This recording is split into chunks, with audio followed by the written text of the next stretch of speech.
Hello everyone, आज date है 7 मार्च 2022 और द हिंदू न्यूज एनालिसिस में आपका स्वागत है। इस वीडियो में हम द हिंदू की इंपोर्टेंट न्यूज़ को एग्जाम के पॉइंट ऑफ व्यू से डिस्कस करेंगे। नीचे डिस्क्रिप्शन बॉक्स में Telegram channel Volcano IAS academy का लिंक दिया हुआ है। आप Telegram channel Volcano IAS academy के साथ में जुड़ सकते हैं। वहाँ पर हर exam means UPSC, state PSC and other exams के पॉइंट ऑफ व्यू से काफ़ी इंपॉर्टेंट इन्फॉर्मेशन आप सभी के साथ में शेयर की जाती है। तो चलो स्टार्ट करते हैं। वीडियो को स्टार्ट करेंगे एक ज्योग्राफिकल मैप क्वेश्चन के साथ में। और आज आपका क्वेश्चन ये है कि भीमा रिवर को आपको मैप में व्यू करना है, फिर इससे रिलेटेड हर इंपॉर्टेंट फैक्ट्स को एंड इन्फॉर्मेशन को कमेंट बॉक्स में टाइप करना है। कल हमने आपसे क्वेश्चन पूछा था चार्ड लेक को लेकर के, तो चार्ड लेक को अगर हम मैप में व्यू करें, जो अफ्रीका कॉन्टिनेंट है वहाँ पर चार्ड लेक सिचुएटेड है। मैप के थ्रू व्यू करने पर आप देखोगे कि चार्ड, नाइजर, नाइजीरिया और कैमरून जो कंट्री है उनकी बॉर्डर एरियाज में चार्ड लेक सिचुएटेड है। सबसे इंपॉर्टेंट बात, ये जो चार्ड लेक है वो फ्रेश वाटर लेक है और पहले अर्लियर टाइम्स में इसका जो एरिया था वो काफ़ी ज़्यादा वास्ट था, लेकिन टाइम के साथ में काफ़ी ज़्यादा डिक्रीज हुआ है। तो इस तरीके की वाटर बॉडीज़ को लेकर के क्वेश्चन पूछ लिया जाता है जिनमें टाइम के साथ में उनके एरिया में काफ़ी ज़्यादा इफेक्ट देखने को मिला है। द हिंदू के फ्रंट पेज पर जो इम्पोर्टेंट न्यूज़ है वो हमने जो इंडियन गवर्नमेंट ने जो ऑपरेशन गंगा लॉन्च किया है, ताकि यूक्रेन में जो भी हमारे स्टूडेंट, जो भी हमारे सिटीजन फंसे हुए हैं उन सभी को हम निकाल सके। रशिया ने जैसे ही वहाँ पर अटैक किया उसके बाद में इंडिया ने अपने सिटीजन्स को निकालने के लिए इस ऑपरेशन को लॉन्च किया है। तो लगभग अब तक इंडिया जो है वो बहुत सारे स्टूडेंट्स को, लगभग 15,000 के लगभग जो हमारे स्टूडेंट्स हैं उनको हम वहाँ से इवैक्यूएशन कर चुके हैं। लेकिन सुमी जो रीजन है वहाँ पर कुछ अभी ऐसे स्टूडेंट ऐसे एरिया में फंसे हुए हैं जहाँ पे काफ़ी ज़्यादा हाईएस्ट लेवल पर कन्फ्लिक्ट देखने को मिल रहा है। तो उनको निकालना एक तरीके से कंसर्न वाली प्रॉब्लम इस समय देखने को मिल रही है। हालांकि हमारी जो गवर्नमेंट है वो हर लेवल पर कोशिश करके कोऑपरेशन के थ्रू, डिस्कशन के थ्रू, एग्रीमेंट्स के थ्रू ये सारे जो प्रोसीजर है इसको कंप्लीट करने वाली है। अब यहाँ पर ऑपरेशन गंगा की बात हुई है, तो इसी तरीके से हमारी इंडियन गवर्नमेंट ने टाइम टू टाइम बहुत सारे ऑपरेशन लॉन्च किए हैं। उनसे रिलेटेड हम कुछ बेसिक फैक्ट्स देख लेते हैं जो हमारे एग्जाम के पॉइंट ऑफ व्यू से इम्पोर्टेंट हो जाते हैं। 1990 से 2022 तक देश के लिए जो भी हमारे इंडिया के सिटीजन्स हैं उनको वापस अपने कंट्री में लाने के लिए हमारी गवर्नमेंट ने बहुत सारे ऑपरेशन चलाए हैं। सबसे पहला ऑपरेशन एयरलिफ्ट 1990s की बात है, जब इराक और कुवैत के बीच में जंग छिड़ गई थी। तो उस टाइम हमारे इंडियंस यहाँ पर इराक और कुवैत वाले रीजन में फंसे हुए थे, तो वहाँ से इंडियंस को निकालने के लिए एयरलिफ्ट ऑपरेशन चलाया गया था 1990s में। ऑपरेशन सुकून ये चलाया गया 2006 में। 2006 में इजराइल और लेबनान के बीच में वॉर छिड़ जाती है और उस टाइम यहाँ पर जो भी हमारे इंडियंस हैं उनको इवैक्यूएट करने के लिए ऑपरेशन सुकून चलाया गया। उसके बाद में फरवरी 2011 में ऑपरेशन सेफ होम कमिंग चलाया जाता है। इस टाइम इजिप्ट के बीच में, माल्टा के बीच में और लीबिया जो है उसके बीच में जो वॉर है वो स्टार्ट हो जाता है। तब यहाँ से इन कंट्रीज से इंडियन सिटीजन्स को निकालने के लिए ऑपरेशन चलाया जाता है। उसके बाद में आता है ऑपरेशन मैत्री। 2015 में नेपाल में भूकंप आता है, अर्थक्वेक आता है। फिर वहाँ से जो इंडियंस हैं उनको वापस कंट्री में लाने के लिए ऑपरेशन मैत्री चलाया गया। फिर आता है ऑपरेशन राहत। 2015 में ही ऑपरेशन राहत चलाया जाता है। यमन और जो हैती रिबेल्स है उनके बीच में क्लैश स्टार्ट हो जाता है, तब वहाँ से अपने इंडियंस को निकालने के लिए ऑपरेशन राहत चलाया गया। फिर है ऑपरेशन वंदे भारत। 2020 में कोविड के टाइम में जो विदेश में, फॉरेन में हमारे जो इंडियन फंसे हुए हैं उन सभी को लाने के लिए ऑपरेशन वंदे भारत चलाया गया। फिर आता है ऑपरेशन समुद्र सेतु, ये भी 2020 में चलाया गया। कुवैत, सिंगापुर और कतर में जो इंडियंस हैं उनको लाने के लिए कोविड के टाइम में ही ऑपरेशन समुद्र सेतु चलाया गया। ऑपरेशन देवी शक्ति 2021 में अफगानिस्तान में जब तालिबान ने अपनी पावर को कैप्चर किया तो वहाँ पर जो भी इंडियन फंसे हुए थे उन सभी को निकालने के लिए ऑपरेशन देवी शक्ति चलाया गया। और अभी प्रेजेंट टाइम में यूक्रेन में जो भी हमारे इंडियन हैं वो जो वहाँ पर ट्रैप हैं उन सभी को निकालने के लिए ऑपरेशन गंगा प्रेजेंट टाइम में चलाया गया है। तो ये जो इंपॉर्टेंट नेम है ये आपको ध्यान में रखने हैं, इसको लेकर के क्वेश्चन पूछ ले जाते हैं बहुत बार। जैसे कि बहुत एग्जाम होते हैं उसमें ऑपरेशन सुकून ये टर्म दे देंगे और पूछ लेंगे कि किससे रिलेटेड है। तो आपको एक जनरल अवेयरनेस के पता होना चाहिए कि कौन सा ऑपरेशन किस प्रोग्राम के लिए, किस प्रोसीजर को कंप्लीट करने के लिए चलाया गया था। नेक्स्ट इंपॉर्टेंट आर्टिकल है द हिंदू के फ्रंट पेज पर ही एनएसए की जो फॉर्मर एमडी रह चुकी है चित्रा रामकृष्णा, उनको सीबीआई ने अरेस्ट किया है।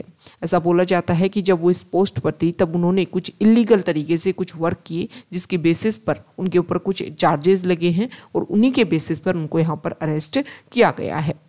नेक्स्ट इंपॉर्टेंट आर्टिकल है महाराष्ट्र के जो गवर्नर हैं उन्होंने कुछ स्टेटमेंट दिए। हमारे जो पीएम है वो गोवा की विजिट पर वहाँ पर MIT जो यूनिवर्सिटी है उनमें कुछ डिस्कशन हुआ और वहाँ पर जो गवर्नर है मिस्टर कोश्यारी उन्होंने शिवाजी, सावित्रीबाई फुले, ज्योतिराव फुले को लेकर के कुछ ऐसे स्टेटमेंट दिए हैं जिनको लेकर के महाराष्ट्रियन जो पॉपुलेशन है उनमें काफ़ी ज़्यादा रोष है कि जो भी यहाँ के रिफॉर्मर्स रहे हैं, हमारे इंपॉर्टेंट रूलर्स रहे हैं, उनको इस तरीके से कंडेम करना गलत है। अब यहाँ पर जब देखो कुछ टाइम पहले भी इस तरीके का स्टेटमेंट आया था उनके शिवाजी के जो गुरु हैं उनको लेकर के, तो एक तरीके से जो मिस कैलकुलेशन जो प्रॉब्लम हुई थी उनके स्टेटमेंट की वजह से तब भी ये प्रोटेस्ट देखने को मिला, तब भी ये जो इशू है वो काफ़ी ज़्यादा हाईलाइट रहे थे। तो यहाँ पर हम सावित्रीबाई फुले, ज्योतिराव फुले के बारे में कुछ बेसिक फैक्ट्स देख लेते हैं। देखो सावित्रीबाई फुले की अगर हम बात करें तो सबसे पहले 1831 से 1897 के बीच में उनका जो जीवन रहा है वो इतना मतलब जन्म और बर्थ डेथ के बारे में यहाँ पर बताया गया है। इसके अलावा Indian social reformer, educationalist, poet जो है महाराष्ट्र में मतलब इन सेक्टर में उन्होंने काम किया। सबसे इम्पोर्टेंट बात, गर्ल्स की एजुकेशन के लिए उन्होंने काफ़ी अच्छा काम किया। सबसे पहले मॉडर्न इंडियन स्कूल जो है उसकी फाउंडेशन रखी थी उन्होंने अपने हस्बैंड के साथ में मिल करके। तो एक सोशल रिफॉर्मर के रूप में उनको जानते हैं, उनको और उनके हस्बैंड को, जिन्होंने स्पेसिफिक अनटचेबिलिटी को खत्म करने के लिए, जो कास्ट सिस्टम है उसको खत्म करने के लिए एजुकेशन, स्पेसिफिक गर्ल्स की एजुकेशन जो है उसके ऊपर काफ़ी ज़्यादा फोकस किया था। अब बात कर लेते हैं शिवाजी के रिलेटेड। उनका जो जन्म है वो 1630 में और डेथ 1680 में। छत्रपति शिवाजी के नाम से भी उनको जानते हैं। और इसके अलावा भोसले महाराष्ट्र मराठा वंश जो था उसके एक मेंबर और एक इम्पोर्टेंट इंडियन रूलर के रूप में उनको जाना जाता है। ओके, यहाँ पर अगर हम बात करें तो इस आर्टिकल में ये भी बताया गया है कि उन्होंने अपने रूलिंग टाइम में कंप्लीट एक तरीके से हॉस्टिलिटीज़ जो हैं वो फेस की थी मुगल एम्पायर के द्वारा। गोलकोंडा का जो सल्तनत है, सल्तनत ऑफ बीजापुर, और यूरोपियन कॉलोनियल पावर जो है, इन सभी के खिलाफ में वो अपने रूलिंग टाइम में रेगुलर लड़े थे और अपना जो वंश है उसको आगे बढ़ाने में, उसको एक तरीके से सर्वोपरि रखने में उन्होंने काफ़ी ज़्यादा वर्क किया था। द हिंदू के नेक्स्ट इंपॉर्टेंट जो आर्टिकल है वो यहाँ देखिए। नेक्स्ट इंपॉर्टेंट आर्टिकल है एडिटोरियल पेज पर, पेज नंबर 8 पर। यहाँ पर जो आर्टिकल है वो अभी क्वेड ग्रुप की जो मीटिंग हुई उसी को लेकर के यहाँ पर एडिटोरियल पेज पर डिस्कशन किया गया है कि देखो रशिया ने यूक्रेन के ऊपर अटैक किया, उसके बाद में क्वेड ग्रुप की मीटिंग होती है। वैसे तो आप सभी को पता है कि क्वेड ग्रुप जो है वो स्पेसिफिक फोकस करता है इंडो पैसिफिक रीजन में। तो यहाँ पर जो भी क्वेड ग्रुप की जो वर्चुअल मीटिंग हुई उसमें डिस्कशन किया गया। वैसे तो क्वेड जो इंडो पैसिफिक रीजन है उसको किस तरीके से हम ओपन फेयर रख सकते हैं और रशिया और यूक्रेन के बीच में जो क्लैश देखने को मिल रहा है उसका क्या इफेक्ट हो सकता है और इंडो पैसिफिक रीजन में।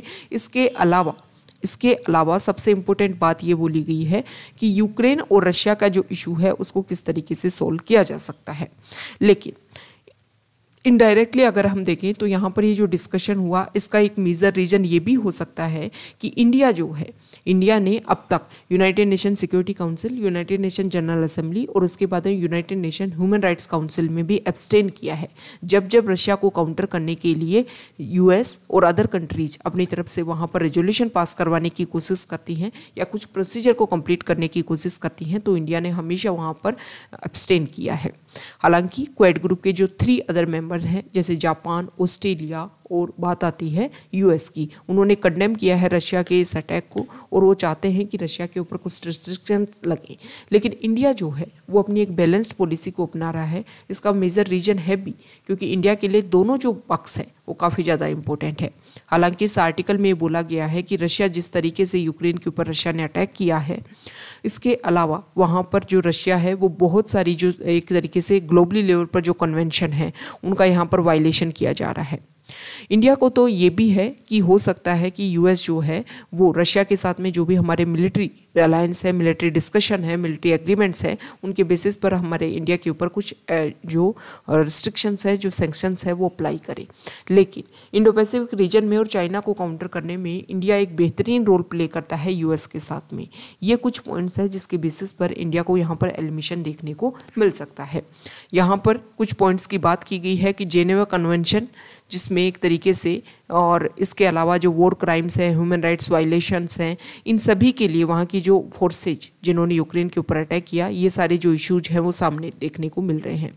तो इंडिया ने एक तरीके से जो पेशेंस का रोल है, पेशेंस की तरह से ये जो भी प्रॉब्लम्स है उसको सॉल्व करने में, रिजोल्व करने में अपनी कोशिश की है। इंडिया बार बार जब भी जहाँ पर भी डिस्कशन होता है, इंडिया ने अपनी तरफ से बात रखी है कि देखो जो भी इशू है उसको हम डिस्कशन के थ्रू, एक बैलेंस के थ्रू, ये जो प्रॉब्लम है उसके थ्रू हम इसको सोल्व कर सकते हैं। और ट्रांसपेरेंसी होनी चाहिए डिस्कशन में, दोनों तरफ के जो जो इशूज हैं उनको सोल्व करने की कोशिश होनी चाहिए। यहाँ पर यह भी बताया गया है कि Universal Declaration of Human Rights and other applicable global treaties जो हैं उन सभी को यहाँ पर वायलेट करने की कोशिश की जा रही है। तो इन सभी को सिक्योर करने के लिए तो कम से कम वर्क होना ही चाहिए। यहाँ पर एग्जाम्पल ये भी दे रखा है कि जो क्वाड ग्रुप है for example can not afford to alienate India a critical partner in the global strategic plan to balance the rise of China as a potential Asian hegemon. मतलब क्वाड ग्रुप इसीलिए ज़्यादा focus किया जा रहा है कि Asian area में, Asian जो कॉन्टिनेंट है वहाँ पर चाइना को डोमिनेंस क्रिएट करने में इंडिया जो है वो एक बैलेंस का रोल प्ले करता है। तो बैलेंस क्रिएट करना कितना ज़रूरी है ये यूएस भी समझता है। तो इसकी वजह से हो सकता है कि इंडिया के ऊपर ये सारे जो सैंक्शंस है या अप्रूवल करने की कोशिश की जा रही है, कि एक तरीके से डिस्कशन हो रहा है कि हो सकता है कि इंडिया को कार्डसा एक्ट के अंदर जो 2017 में पास किया गया था रशिया में, यूएस में, उनको उसके अंडर कुछ सैंक्शंस लगाए जा सकते हैं। और क्योंकि S-400 मिलिट्री डिफेंस सिस्टम अभी प्रेजेंट टाइम में ये इंस्टॉल होगा इंडिया में, इसके अलावा और भी हमारे जो एग्रीमेंट्स हैं वो रेगुलर वर्क कर रहे हैं। तो इन पॉइंट्स के ऊपर कुछ इशू देखने को मिल सकता है।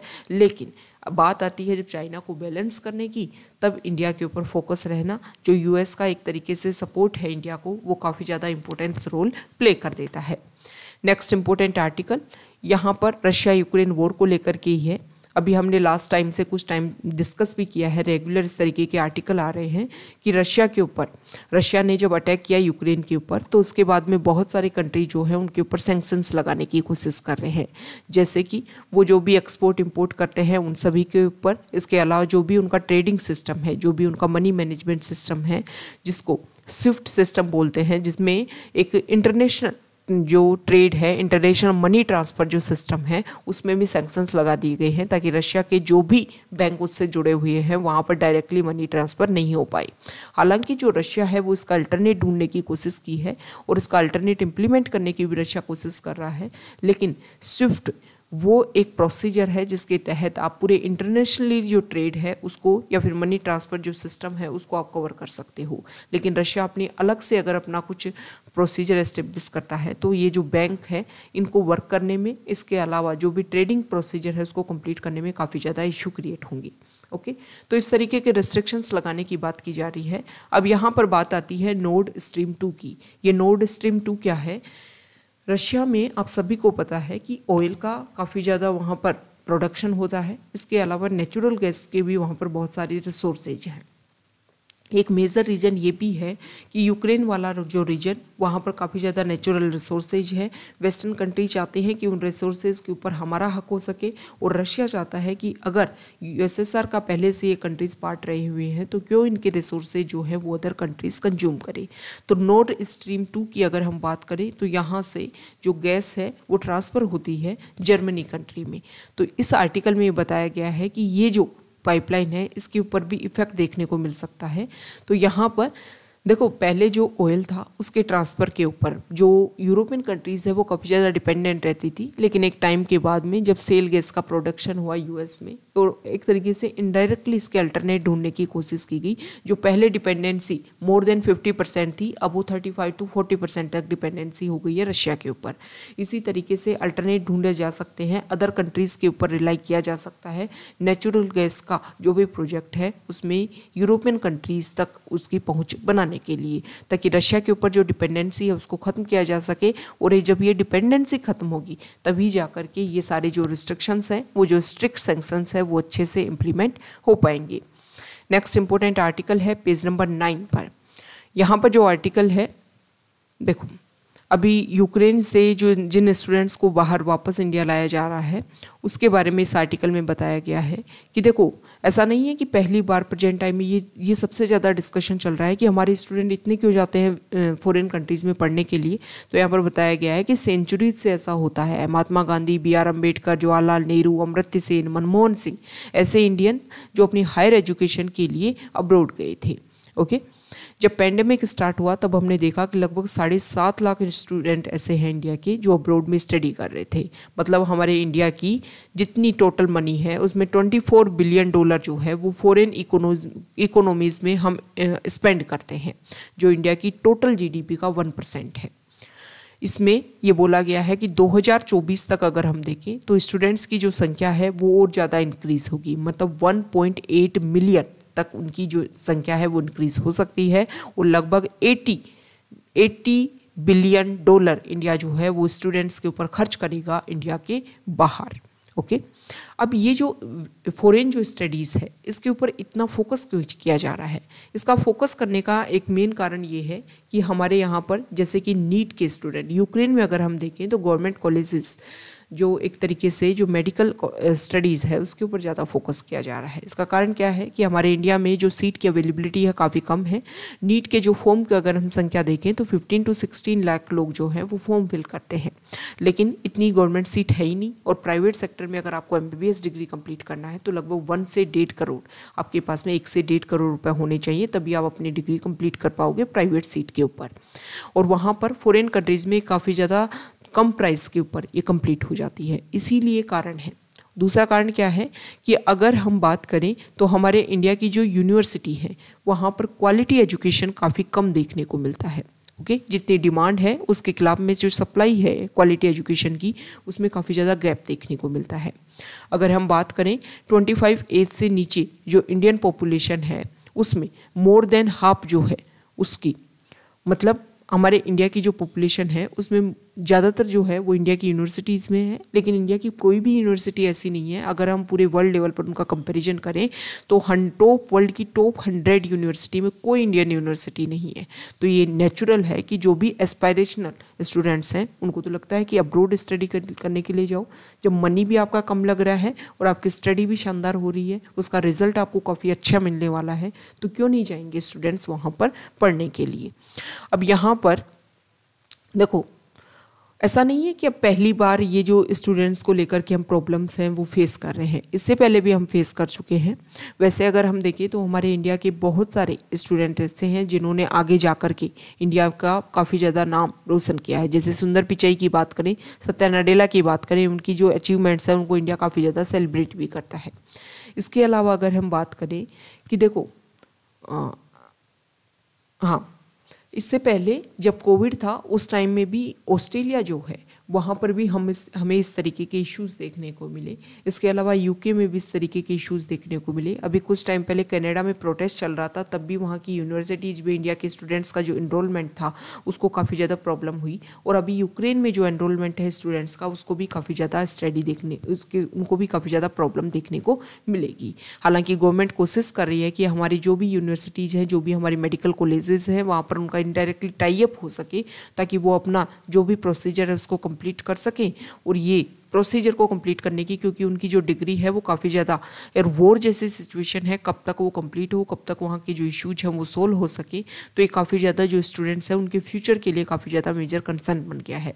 अब इस आर्टिकल में ये बताया गया है कि देखो हमारे इंडिया के स्टूडेंट ऐसा नहीं है कि इन्हीं कंट्रीज़ में, अदर कंट्रीज़ में है। तो राइटर का ये बोलना है कि प्रेजेंट टाइम में हमारे यूके के साथ में, ऑस्ट्रेलिया के साथ में हमारे फ्री ट्रेड एग्रीमेंट जैसे कुछ एग्रीमेंट साइन हुए हैं, उनको लेकर के डिस्कशन चल रहा है। अदर कंट्रीज़ के साथ में हमारा डिस्कशन चल रहा है। और हमारे इंडिया के बहुत सारे स्टूडेंट जो हैं वो यूके में, कनाडा में, इसके अलावा ऑस्ट्रेलिया में, इन कंट्रीज़ में स्टडीज़ के लिए जाते हैं।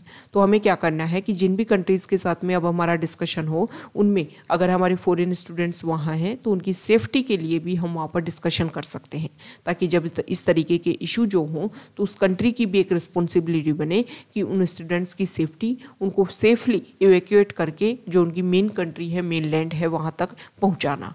तो इन सारे प्रोसीजर को हम कंप्लीट करने के लिए जो हमारे एग्रीमेंट साइन होते हैं कंट्री के साथ में, वहाँ पर इसको एक बेसिक पॉइंट के रूप में रख सकते हैं। नेक्स्ट इंपॉर्टेंट आर्टिकल है पेज नंबर 10 पर।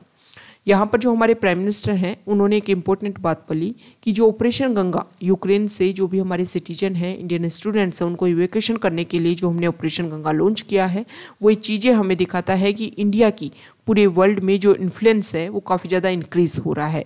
ये प्रूफ है ऑपरेशन गंगा कि हमारा जो भी हमारा एक तरीके से इन्फ्लुएंस है वो ग्लोबली लेवल पर अराउंड द ग्लोब अगर हम देखें तो काफ़ी ज़्यादा इंक्रीज हो रहा है।